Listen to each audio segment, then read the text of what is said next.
हिंदू मुसलमान फसादात में कई लोकसभा सुरक्षा के कड़े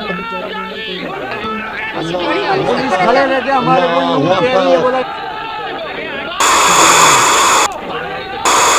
पुलिस खड़े थे, पुलिस ने कुछ भी नहीं करा, कुछ भी नहीं करा। पुलिस खड़े रहते हमारे को यूं तेल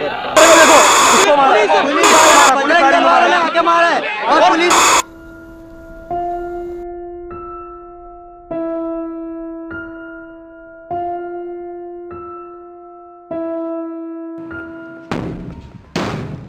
चले उठ। अपनी आगेंगे, बात नहीं समझेंगे। और बड़ बंद कर, चल उठ मेरे साथ चल। साहब गाली तो ना दो। गाली ना तू, तुझे फूलों के हार डालू। साहब आपको ये बताओ, लोग तो मुझे पागल ही समझेंगे। बाहर दंगे चल रहे हैं, हिंदू मुसलमान एक दूसरे के दुश्मन हैं, और तू ऐसे में एक हिंदू का पेट चाक करता है और रंगे हाथों पकड़ा जाता है, और मैं तुझे मुजरिम ना समझूं। चला गया साहब, ला इलाहा इल्लल्लाह मुहम्मद रसूलुल्लाह, कोई खुदा नहीं सिवाय अल्लाह के, और नबी पाक सल्लल्लाहु अलैहि वसल्लम अल्लाह के रसूल है।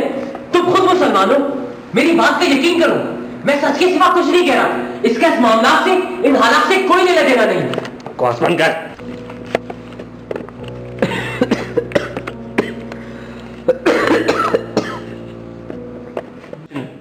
खुदा के वास्ते मेरी बात सुनो, मैं इस बात से इनकार नहीं करता कि तुकरम को मैंने मारा है। क्यों मारा उसे? साहब मैं कसम खा के कहता हूं कि मैं जो कहूंगा सच कहूंगा। ला इलाहा इल्लल्लाह मुहम्मद रसूलुल्लाह, कोई खुदा नहीं है सिवाय अल्लाह के, और नबी पाक सल्लल्लाहु अलैहि वसल्लम अल्लाह के रसूल है। मैं भी मुसलमान हूं, मैं इस बात से हरगिज़ इनकार नहीं करता कि तुगलक को मैंने मारा है, पर साहब इसका हालात से कोई लेना देना नहीं है।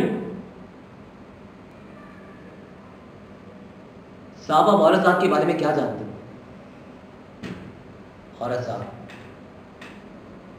हमारे बुजुर्ग सही कहते थे, औरत जात डाइन होती है, डाइन। खुदा औरत जात से बचाए। औरत देखी नहीं और मैं उसकी हविस का शिकार। साहब पर हकीकत ये कि जब मैंने रुकमा को देखा, मैं उसका दीवाना हो गया।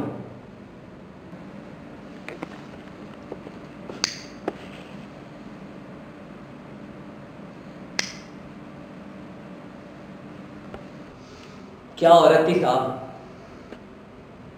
साहब उसका जिस्म पत्थर के मानंद था। साहब मैंने अपने इन हाथों से उसके जिस्म की रगड़ रगड़ के मालिश की है, रगड़ रगड़ के। पर साहब वो यही बोलती, और जोर से, और जोर से, शादीशुदा औरत। साहब शादीशुदा थी ना वो, और एक आशिक भी था। तुझे बड़ी तफसील पता है। दिन रात फिर मैं यही सोचता रहता था कि किस तरह मैं रुकमा को पालूं, किस तरह उसके खामन को कत्ल कर दूं, किस तरह मैं उसको भगा ले जाऊं, किस तरह मैं उसके कमरे तक पहुंच जाऊं। साहब पर एक दिन मैंने उसके खामन को बाजार में जाते हुए देखा। क्या नाम था उसका? साहब वो कोई लकड़ी के खिलौने बनाया करता था। साहब वो बाजार से जा रहा था, उसके हाथ में खिलौने भी थे। बस मुझे ये समझ आया कि रुकमा घर पे अकेली है। साहब मैं उसके घर की तरफ चल पड़ा। साहब मेरा दिल थप थप थप थप जोर जोर से धड़क रहा था। साहब मैं उसके घर के पास पहुंचा, दरवाजा खटखटाया, दरवाजा खुला और रुकमा सामने खड़ी। साहब खुदा की कसम मुझे तो लगा मुझे दिल का दौरा ही पड़ जाएगा। साहब मैं तो वहां से वापस होने लगा था, पर रुकमा ने मुझे पकड़ा और घर के अंदर बुला लिया। मुझसे कहने लगी, अब्दुल तू मेरे लिए कुछ भी कर सकता है। साहब यूं समझे कि मुझ पे शैतान सवार था, या मुझ पे रुकमा का नशा सवार था। साहब मैं कुत्ते की तरह भौंक पड़ा। मैं तुम्हारे खातिर 15 कत्ल भी कर सकता हूं। साहब वो फिर मेरी तरफ देख के मुस्कुराई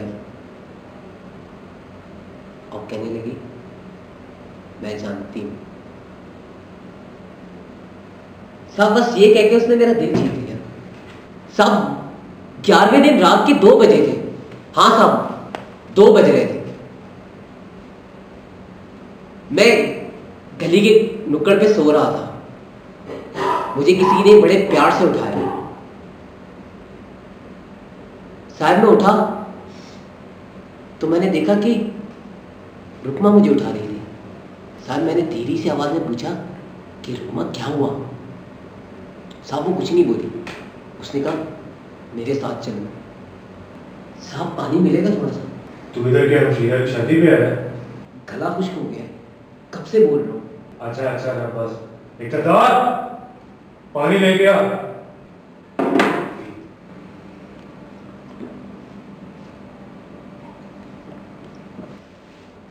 हाँ आगे बोल। साहब उस कमरे में कुछ और भी था। कोई लेटा हुआ था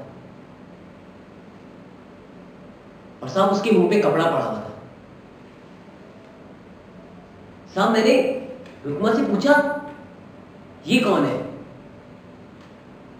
तो साहब उसने बोला बताती हूं।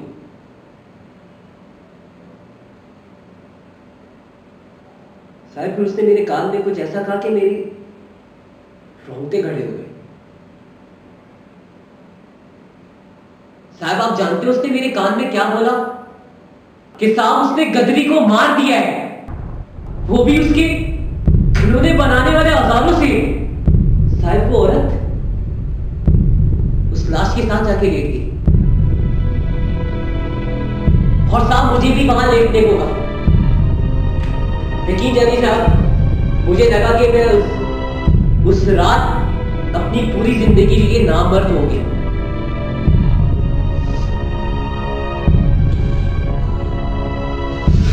लेकिन साहब फिर उसने कुछ किया।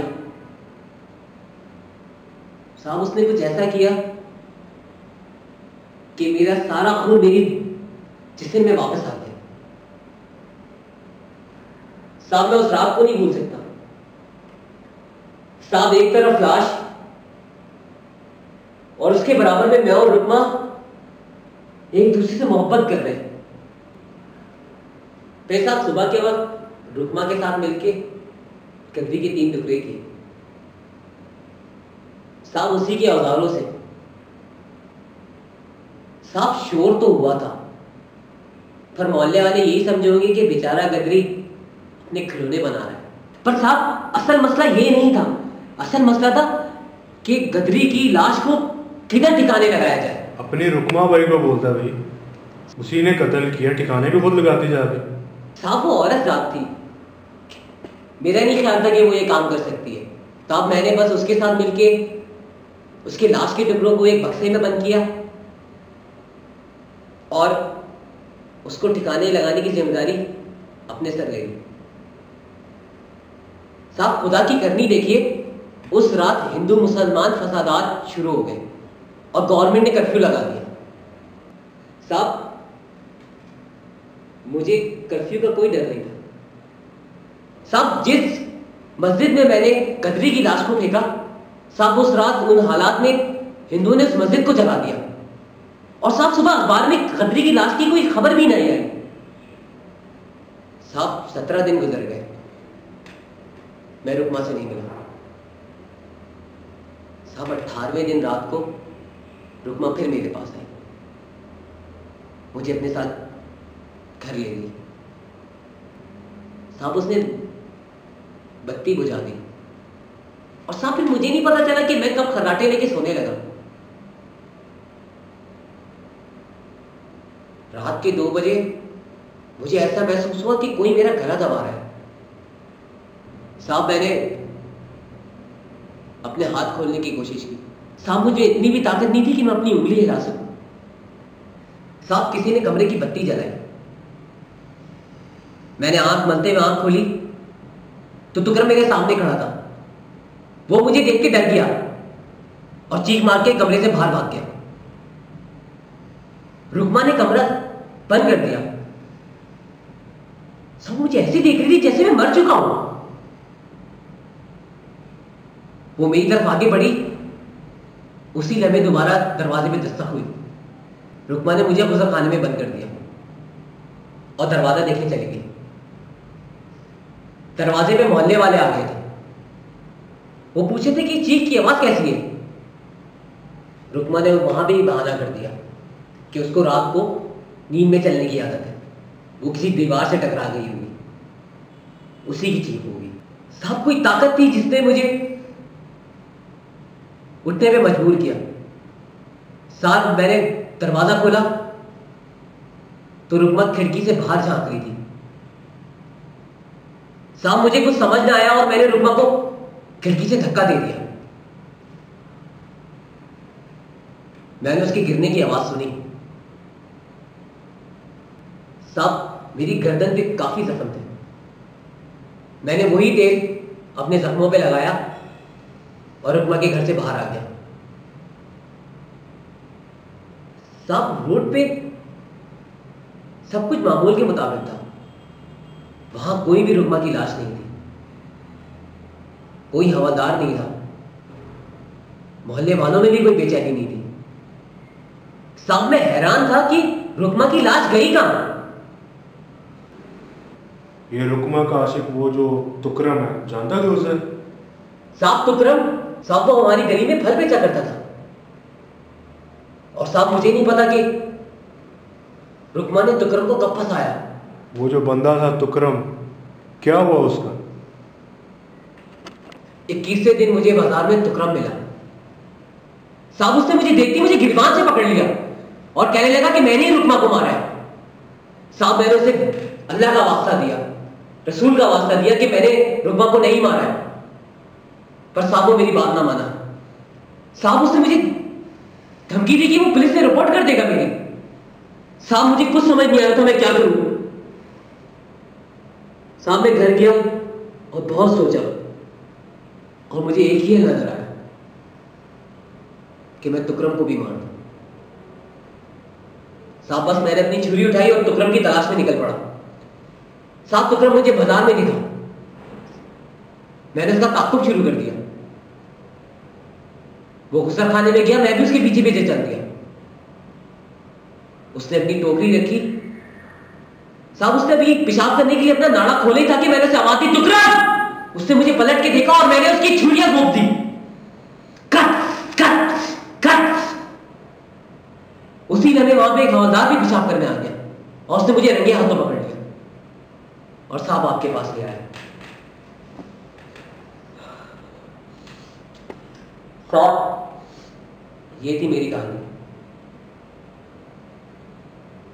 ला इलाहा इल्लल्लाह मोहम्मद रसूलुल्लाह, कोई खुदा नहीं सिवाय अल्लाह के।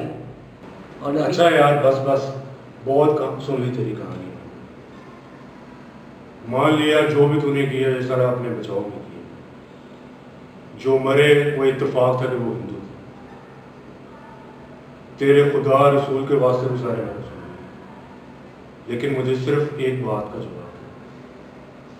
अगर उस बात का तूने मुझे सही जवाब दे दिया तो हो सकता है मैं तुम्हें छोड़। ये बता, ये जो भी सारा कुछ हुआ,